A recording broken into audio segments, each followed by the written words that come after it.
So and they don't believe in Brahma, but instead prakruti and purush.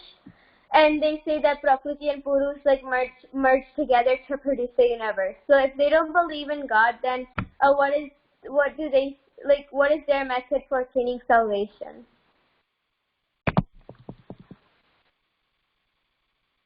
See, they say that we are part of purush, and therefore the day we realize that prakruti just bounds us with the universe and the worldly material, and therefore we need to stay away from it.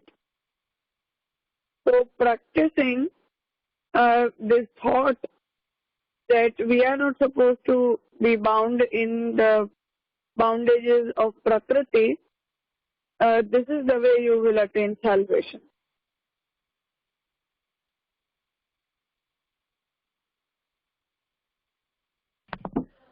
Okay, so they think that we are part of purush because purush is like a samashti of sentient organisms, and they think that the prakriti is a type of bondage that bounds us to this universe, and we need to become free from prakriti in order to achieve salvation. Yes, because the whole Jad creation, it means whatever we have around us, the Jagat, the Jad Jagat is made out of Prakriti, and the Chaitanya Jivatma are the part of Purush. So we need to be free from the bondages of the Prakriti, and whatever material we see around us, the whole creation is out of the Prakriti. The process they explain is that, for example, fan and electricity, this is the relation between Prakriti and Purush. Fan cannot work without electricity, and the electricity alone cannot provide you the fresh air. It means we cannot feel the coldness directly from the electricity, and on the other side, without electricity, even fan cannot give you any sort of air, any sort of wind. So, as in this example, the air, the electricity and the fan both need each other for working. Same way, in the example of here, in the example of Prakriti and Purush, alone Purush cannot create the universe, and not even the Prakriti alone can create anything. So they both come together and result in the form of the universe. So technically the Purush is already salvated. The Purush is free from all the bondages of the universe, but the Purush gets attracted towards the Prakriti and therefore faces all sorts of bondages. So once the Purush gets free from the bondages of Prakriti, everyone will be salvated. Okay, Ji Rajesh, thank you. Fine.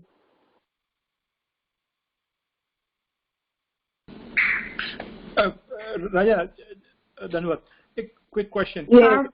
Wait, one minute, okay?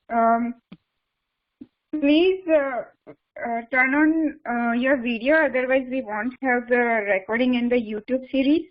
So if possible, the participants, at least Raja is not able to do the video right now, but the participants, please turn on your video if possible.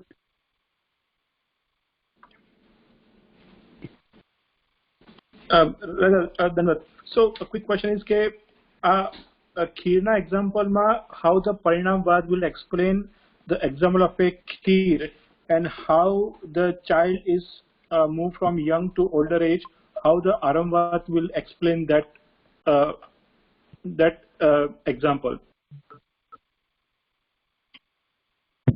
See, in the example of kheer, being a Parinamvadi, we will say that the rice and the milk we had before, they are creating the kheer. It means just by boiling the rice, we are able to get the kheer as the result, because the same rice we had, they are getting boiled up and changing their form. So no as such new rice are created out, or nothing new is being created out of the rice and the milk we had taken. So the same rice and the same milk, they are changing their form and getting converted in the form of the kheer. So technically this is not Arambhavad, this is Parinamvad, because no as such new material is being created, but just by the process of boiling, the same rice and the same milk are changing their form respectively. This is what about the example of the kheer Parinamvad will say. And in the example of the child, as I had mentioned, that even science accepts that our organs, our body cells, everything changes with the time. And for example, if I am having itching sensation in my body, and if I just scratch my skin, then lots of cells will die. Many cells will be dying and new cells will be created. So it means that we are not the same as we were before. We got changed our constitution. The same cells which we had before, they are not a part of our constitution anymore, and we are having a new sort of cells and new sort of formation in our skin, in our body. So ultimately we are not remaining the same as we were before. So this is how the Arambhavad explains that you are not the same. It means we are able to find a consistency in the shape and in the body, etc. But technically we are not the same as we were before. We have changed our formation and lot of things have changed. Things don't remain the same. This is how Arambhavad will explain the process of aging or the change in our avastha. Okay. Thank you. Yes, Krishna.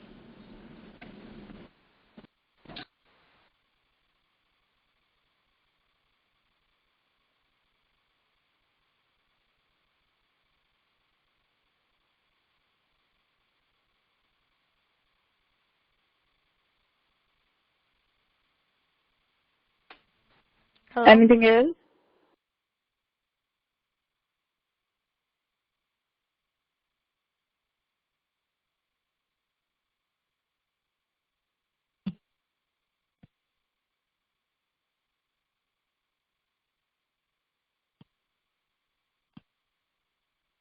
Fine.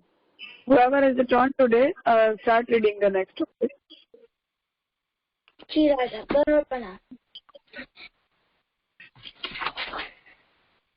Prakruti, the modified transformation. When the milk is congealed, it turns into curd.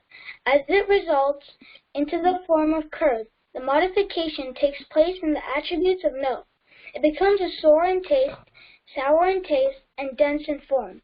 Not only this, but after it turns into curd, it cannot again be transformed into the original form of milk. The curd cannot become milk once again. For this reason, the curd is also called prakruti, the modified transformation of milk. To understand prakruti properly, now we can say that when upadan and material caused milk results as karya effect occurred, and by becoming so, if the modification or the alternation takes place in its original fundamental form, then such transformation is called Vikrut Parinamvad, the modified transformation. To summarize this, it's saying that when milk is turned into curd, it cannot be turned back into milk.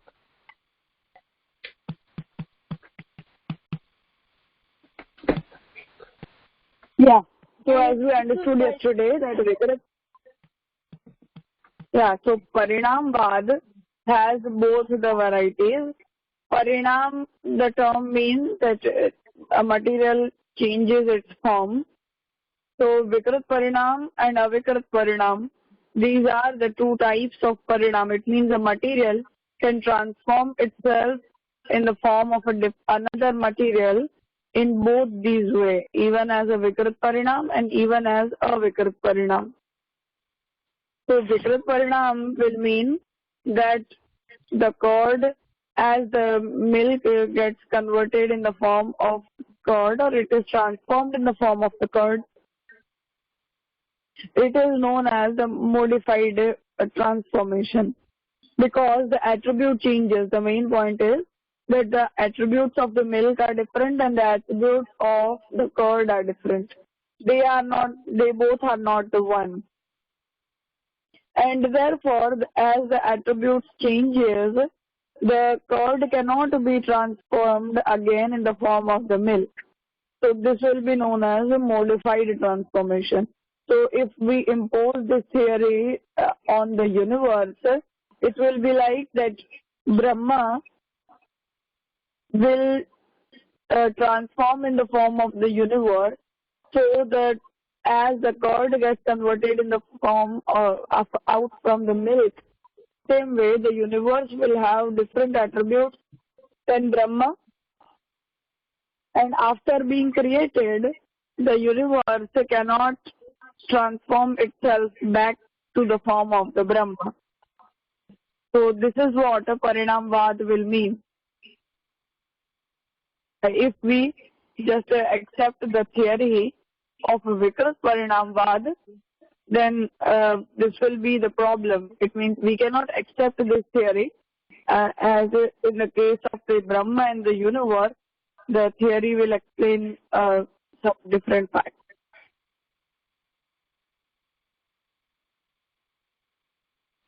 Ji Raja.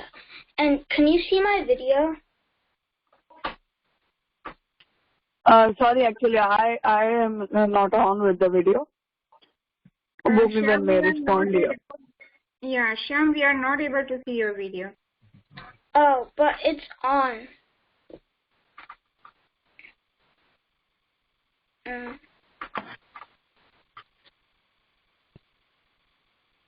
Okay, you can go ahead. Okay. Avikrut Parinam, the unmodified transformation. Contrary to the above referred kind, when upadana, the material cause, gold results into the form of karya, effect, ornament, and even when no kind of modification or alternation takes place in its original realistic form, in that case, such an effect is called avikrut parinamvad, the unmodified transformation. If any object results in an unmodified form, its transformation is possible in its original form. For example, golden ornaments are avikrut parinam, the unmodified transformation of gold. Even though gold is transformed into the form of the ornaments, no kind of transformation or alteration takes place in the fundamental reality or the attributions of gold. For this reason, by melting the ornaments, the transformation of gold in its former state is always possible. So to summarize this paragraph, it's talking about how if gold, you can turn it into another shape and you could change it back.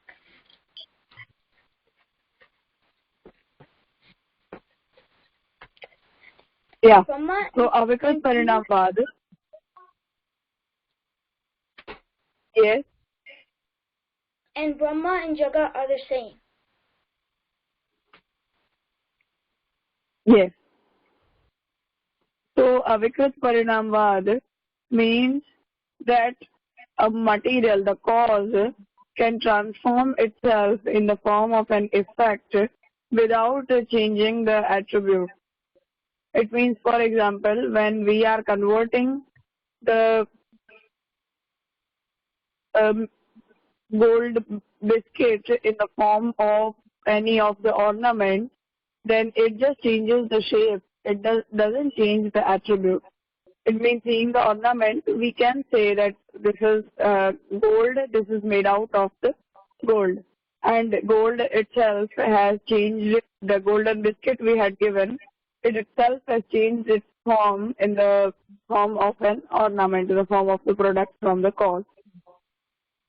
So this is what Avikrit Parinamvad means. The first thing is that it doesn't change its attribute. The attribute of the golden biscuit and the attribute of the ornament are not different. Only the shape is different.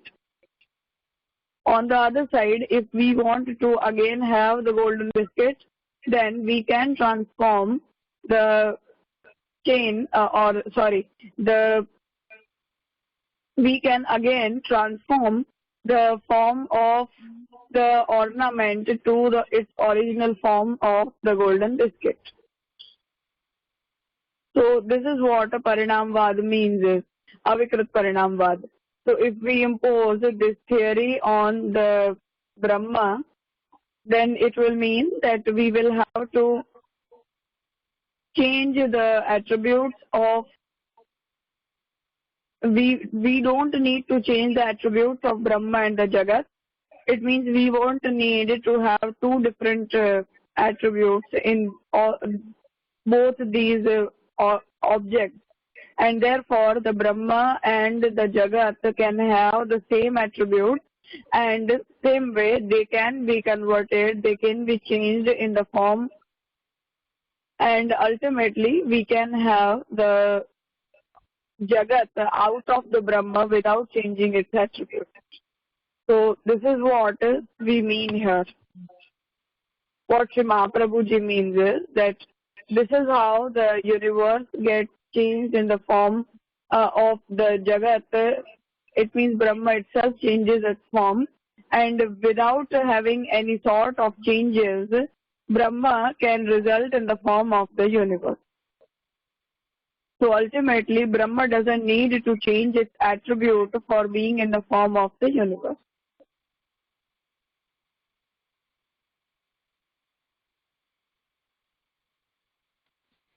Ji Raja. And I also had one question. Is the Jagat made out of Brahma's? Is the Jagat made out of Brahma's sat qualities? Sorry, can you repeat? My question is the Jagat made out of Brahma's sat qualities? Is that what? Yes. We had learned that before, that the sat attribute of Brahma, it results in the form of universe.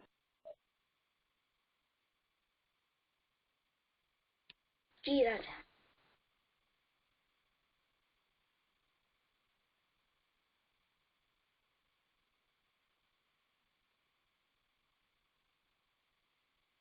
Anything else? Is a Vikrut, is a Vikrut Parinamvad like a path that we could follow, like, because Sri Mahaprabhuji accepts it? Yes, Avikrit Parinamvad is what we can accept is. Vikrit Parinamvad is not accepted in the topic of Jagat and Brahma, but can be accepted in the worldly matters and the process of transformation.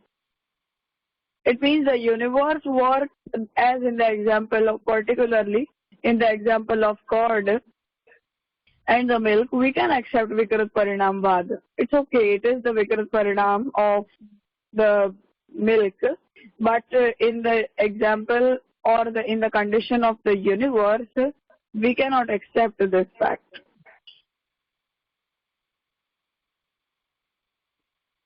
I understand, Raja. And for Arambhavad, is that also the same case? Like, can you can you follow that everything keeps changing in like in a worldly sense? No, we don't accept this theory.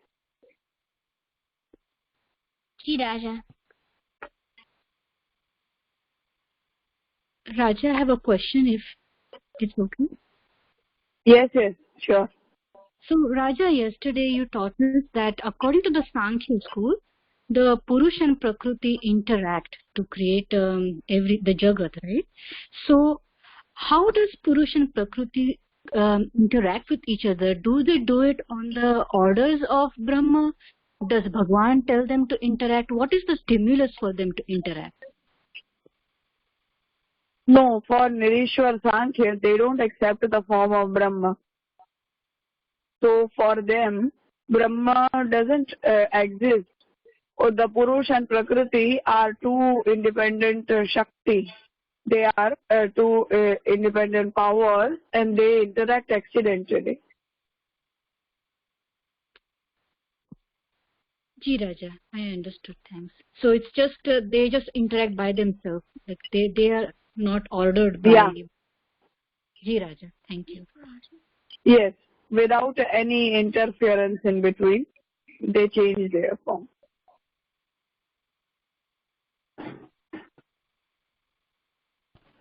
I have a quick question. Yes. So, we know like Parinambad is like set by Sri Maharishi Kapil. Like Vikrut Parinambad is accepted by Sankhya. But so did Sri Mahaprabhuji like create this concept of a Vikrut Parinambad? Yes. Negating the Vikrut Parinambad, Sri Mahaprabhuji explained that in the process of creation of the universe, Brahma is not the Vikrut Parinam, Brahma is Avikrut Parinam. So, so like what other like acharyas like accept the theory of Vikrut Parinambad? It means other than Sri Mahaprabhuji, who accepts Avikrut Parinambad? This is what you want to ask? Yeah. Okay. No one. Not in the exact forms anyone accepts this. Okay.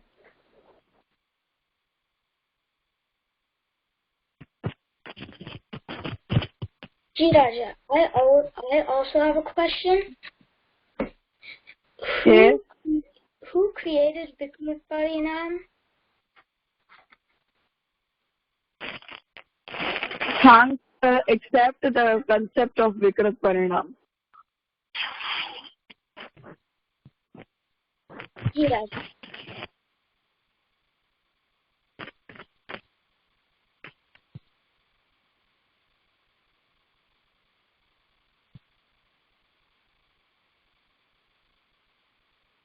Anything else?